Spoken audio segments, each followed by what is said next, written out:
الحمد للہ وحدہ لا شریک لہ والصلاة والسلام علی من لا نبی بعد وعلی آلہ وصحابہ الذین اوفوا عہدا۔ پشاور شہر کی مسجد میں دوران نماز بم دھماکہ ہوا، کئی افراد شہید ہوئے، کئی افراد زخمی ہوئے۔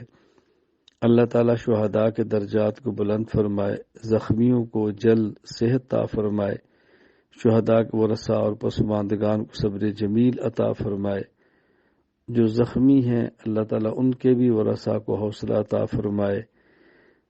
اللہ تعالیٰ ہمارے حال پر رحم فرمائے۔ کس قدر یہ افسوسناک واقعہ ہے، کس قدر یہ دردناک واقعہ ہے کہ دوران نماز مسجد میں دھماکہ، نمازیوں کی جان کو لینا کس قدر افسوسناک ہے۔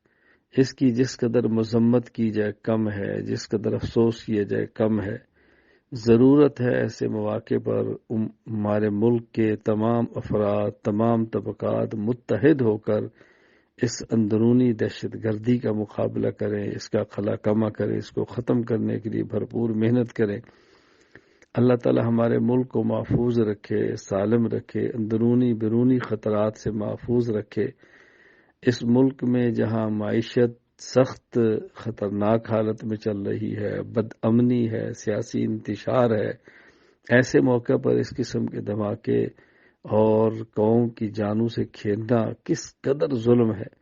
اللہ ہمارے حال پہ رحم فرمائے۔ بہرحال میں تو دعا بھی کرتا ہوں اور حضرات سے گزارش بھی کرتا ہوں تمام احباب سے کہ دعا بھی فرمائیں، اور ایسے موقع پر ادارے جو قانون کو نافذ کرنے والے ہیں، دہشت گردی کی روک تھام کے لیے شب و روز محنت کرتے ہیں، ان کا تعاون بھی کرنا چاہیے۔ اللہ تعالیٰ ہم سب کی حفاظت فرمائے، اللہ ہم سب کے حال پہ رحم فرمائے۔